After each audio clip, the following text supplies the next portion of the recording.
He ruled courtrooms with ice in his veins. Women, they didn't exist in his world. For 15 years, Vincent Cross never once glanced at a woman with interest. But when a heartbroken mother walked into his office clutching her dead son's photo, something inside this cold billionaire cracked. Stay with me until the end, because what happens between these two will restore your faith in unexpected love. And if this story touches your heart, show some love by hitting that like button right now. Vincent Cross wasn't just wealthy, he wasn't just successful. He was a legend wrapped in a $3,000 suit.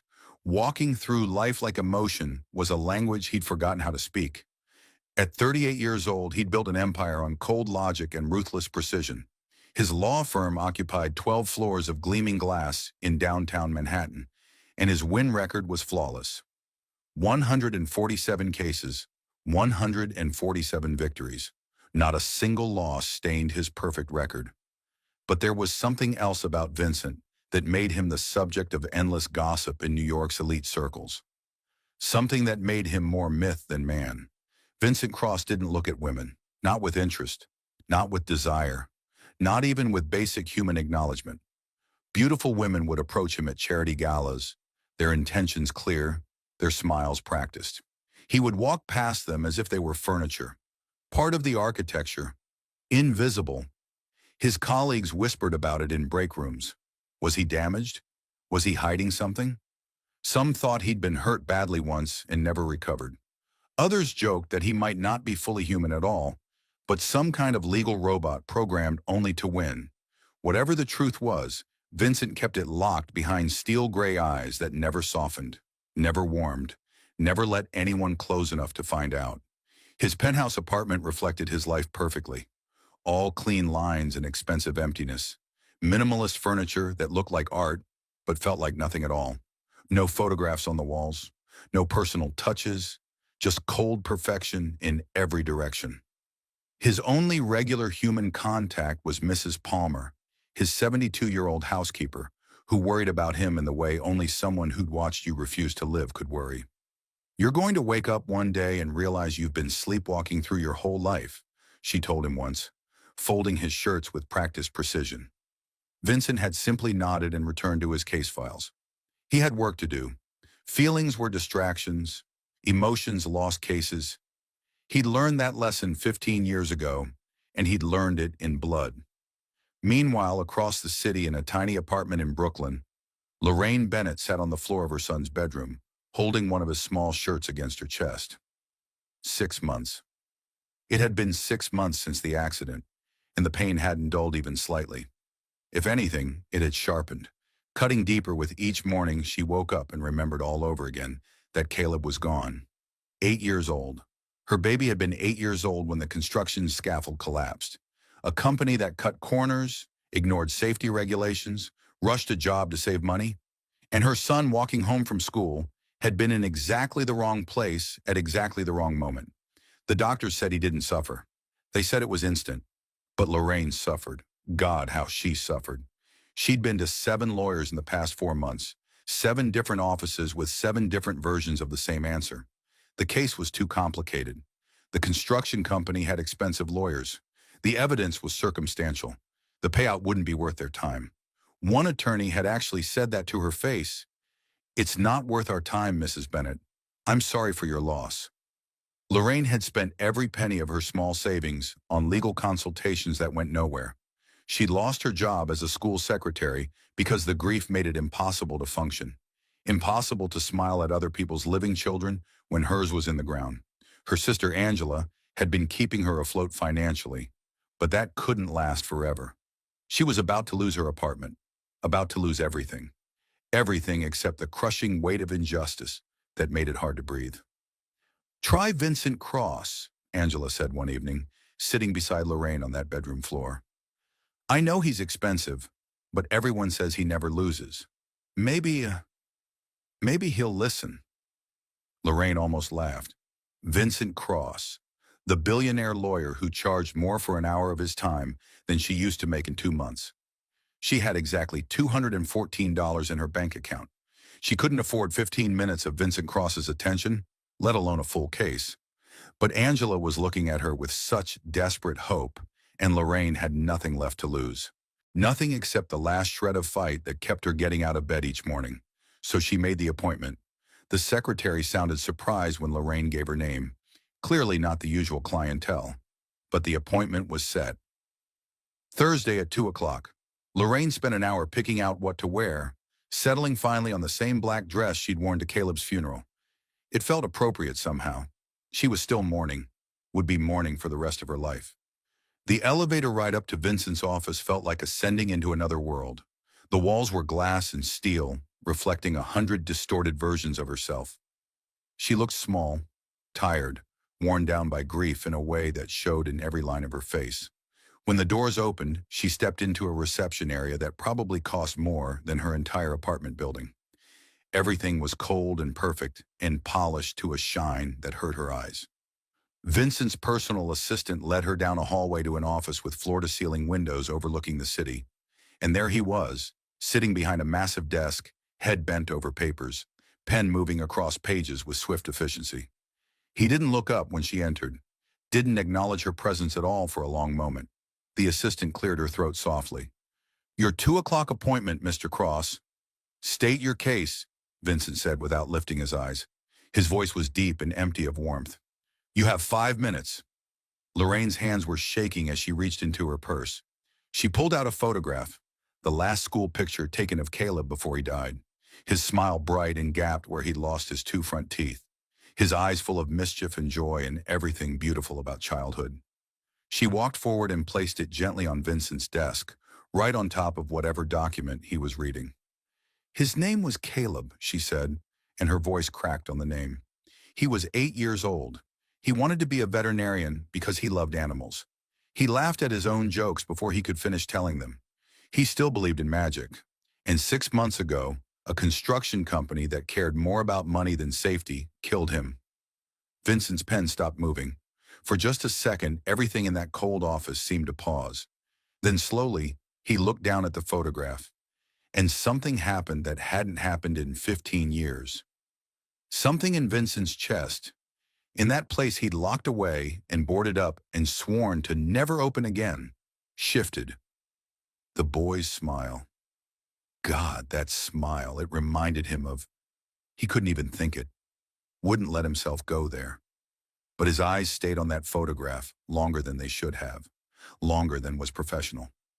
Lorraine kept talking, the words tumbling out now like water through a broken dam. "I've been to 7 lawyers. They all said the same thing. Too hard, too expensive, not worth it. But my son was worth something. His life meant something. And the people who took him from me, they're still building, still cutting corners. And some other mother is going to lose her child if somebody doesn't stop them." Her voice broke completely then, and tears she'd been fighting spilled down her cheeks. "He was everything, my whole world. I was a single mom, and it was hard, but we had each other. We had so much love, and they took him like he was nothing, like he was just collateral damage." Vincent looked up from the photograph, really looked at Lorraine for the first time. And for the first time in 15 years, he actually saw a woman. Not as an invisible object to walk past, but as a person, a human being drowning in the same kind of pain he'd spent over a decade running from. Her eyes were swollen from months of crying. Her clothes were inexpensive but clean, chosen with care. She wore a small silver necklace with a pendant shaped like a heart, and he somehow knew without asking that Caleb had given it to her. Everything about her radiated loss and love, and a kind of strength that only comes from surviving the unsurvivable. Something in his throat tightened. The office suddenly felt too warm, too small. His assistant was staring at him because he'd been silent too long, and Vincent never hesitated, never showed uncertainty. But he was feeling something now that terrified him. Recognition, like looking into a mirror and seeing his own broken reflection staring back. "I'll take your case," he heard himself say, and his own voice sounded strange to his ears. His assistant's mouth actually fell open slightly. Lorraine just stared at him, not comprehending at first. I can't afford you," Lorraine whispered. "I have almost nothing left. I can pay something, but not No charge, Vincent interrupted, and now his assistant looked like she might faint. Vincent Cross didn't do free work. Ever. His time was worth thousands of dollars per hour. The firm had a reputation to maintain. But Vincent wasn't thinking about any of that. He was looking at Caleb's smile in that photograph and feeling 15 years of carefully constructed walls beginning to crack. Lorraine's tears came harder now, but they were different, mixed with something that might have been hope. "Why?" she asked, her voice barely audible. "Why would you do this?" Vincent didn't answer. Couldn't answer. Because he didn't know himself. He should have sent her away. Should have given her a referral to someone who handled pro bono work. Should have returned to his papers and his perfect record and his empty, controlled life. But instead he said, "Leave everything you have with my assistant. Every document, every report, every piece of evidence. I'll start reviewing it today." After Lorraine left, Vincent sat alone in his office for a long time, staring at that photograph still sitting on his desk. Mrs. Palmer's words echoed in his head. "You're sleepwalking through your whole life." Maybe he was. Maybe he had been for 15 years. But something about that broken mother and her dead son's smile had kicked him hard enough to wake up. And waking up, he was discovering, hurt like hell. The next 3 weeks were a blur of late nights and obsessive research. Vincent tore into the case like a man possessed. He found safety violations the construction company had buried. He tracked down witnesses who'd been intimidated into silence. He built a case so airtight that even his own staff was impressed, and they'd seen him do the impossible before. But it wasn't just the case that consumed him. It was Lorraine. She came to his office regularly with documents, with questions, with new information she'd managed to dig up on her own. And Vincent found himself looking forward to those visits in a way that should have alarmed him, but instead felt like thawing after a long winter. He noticed things. The way she always wore colors that Caleb had loved, blues and greens and bright yellows that seemed at odds with her grief, but made perfect sense when she explained that her son had hated seeing her in black. The way she brought homemade sandwiches to their meetings because she couldn't afford to eat out, but was too proud to let him order food.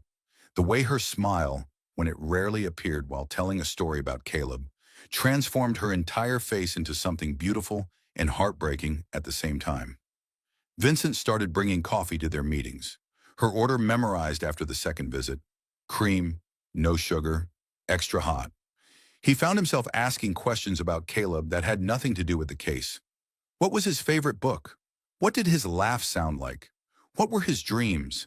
And Lorraine would answer, her eyes lighting up even through the pain, grateful that someone wanted to know her son as a person and not just a case number. Late one evening, long after his staff had gone home, Vincent and Lorraine were reviewing depositions in his office. She'd kicked off her shoes, her feet tucked under her in the leather chair across from his desk. She looked tired but more alive than when they had first met, like fighting back had given her purpose again. "Can I ask you something?" she said softly, looking up from the papers in her lap. Vincent nodded, though his chest tightened with sudden anxiety. "Why don't you ever... my sister looked you up. Everyone says you don't date. Don't even look at women. Is it..." She hesitated. "Is it because of something that happened?" Vincent set down his pen carefully. For 15 years, he'd deflected this question, changed the subject, walked away. But Lorraine's eyes were kind and sad and understanding in a way that made hiding feel impossible. "I was engaged once," he said finally, the words feeling rusty from disuse. 15 years ago. Her name was Claire. We were driving to meet her parents for dinner, and I was distracted. On the phone with a client, arguing about a case. I didn't see the truck running the red light until it was too late." Lorraine's hand went to her mouth.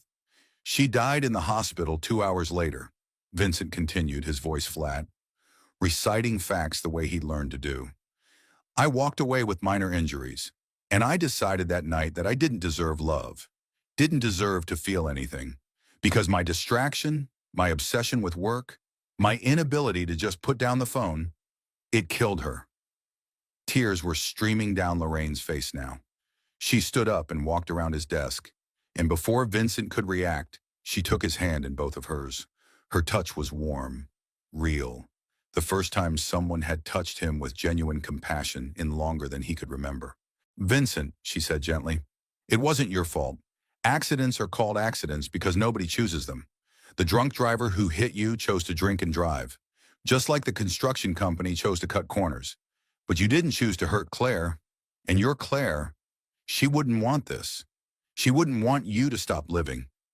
Vincent felt something breaking loose in his chest, something he'd kept frozen and buried for so long that thawing it hurt worse than keeping it locked away. My Caleb, Lorraine continued, her voice thick with emotion, he wouldn't want me to stop living either. Some days I feel guilty for smiling, for eating food that tastes good, for enjoying anything at all when he's gone. But then I remember how much he loved my happiness, how he used to say, Mama, you're smiling. That's my favorite. And I think maybe we both deserve a second chance. Vincent looked up at her, really looked at her, and for the first time in 15 years, he let himself feel. The walls he'd built so carefully, so high, so strong, they crumbled all at once, and he cried. Actually cried, tears streaming down his face as Lorraine held his hand and whispered, It's okay. It's okay to feel it. They stood like that for a long time, two broken people holding each other's pieces in the dim light of his office, the city glittering indifferently below them. 3 months later, Vincent Cross walked into a courtroom with more passion than anyone had ever seen from him. He wasn't just fighting for a verdict, he was fighting for Caleb, for Lorraine, for every person who'd been told their pain wasn't worth someone's time. He destroyed the construction company's defense piece by piece, his voice ringing with righteous fury that made even the judge sit up straighter. When the verdict came down, guilty on all counts, with a settlement that would ensure Lorraine's financial security for life, the courtroom erupted. But Vincent wasn't looking at the jury or the judge. He was looking at Lorraine, who was crying and smiling at the same time, her hand pressed to the heart pendant she always wore. Outside the courthouse, as news cameras clicked and reporters shouted questions, Vincent stopped Lorraine before she could walk away. I need to tell you something, he said, and his voice was different now, warmer, human. I took this case because of Caleb's photo, because something in his smile reminded me that I used to be alive. But I fought this hard because of you. Lorraine looked up at him, tears still fresh on her cheeks. For 15 years, I couldn't see women, Vincent continued. I didn't want to. But you made me see again. You reminded me what it feels like to care about something beyond winning, to care about someone beyond myself. You've given me back something I thought I'd lost forever. The ability to feel. Lorraine's hand found his, her fingers interlacing with his like they'd been designed to fit together. You gave me justice for my son, she whispered. You gave me my fight back. You gave me hope again. You gave me you. 6 months after that, Vincent and Lorraine sat together at Caleb's grave, placing fresh flowers by the small headstone. Vincent had never met the boy, but he knew him through his mother's stories, through her love, through the way that smile in a photograph had reached across death and grief and 15 years of self-imposed isolation to crack open a heart that everyone thought was made of stone. He would have liked you, Lorraine said softly, leaning into Vincent's shoulder. He always wanted me to find someone who treated me like I was special. You are special, Vincent said simply, pressing a kiss to the top of her head. You're everything. They'd started a foundation in Caleb's name, providing free legal services to families who couldn't afford justice. Vincent's firm now dedicated 20% of its resources to pro bono work, and the cold, empty office had been filled with photographs and color and life. Mrs. Palmer said he smiled now, actually smiled where people could see it. Vincent looked at women again, but really he only looked at one, the broken mother who'd walked into his office with nothing but grief and a photograph and had somehow managed to do what 15 years of therapy and time and distance couldn't do. She'd reminded him how to be human, how to feel, how to love. Sometimes the people who've given up on love are just waiting for the right heart to heal theirs. Vincent built walls so high he couldn't see anymore. But Lorraine's grief matched his own, and in that shared pain, they found something neither expected, a reason to feel again. Love doesn't always come when we're ready. Sometimes it comes when we're broken, bringing glue in its hands. If this story moved you, Don't just scroll past. Hit that like button and share this video with someone who needs to believe in second chances. Subscribe so you never miss stories that touch the soul. And tell me in the comments, do you believe two broken people can heal each other? I'll be reading every single one. Until next time, remember, your heart knows when it's found home.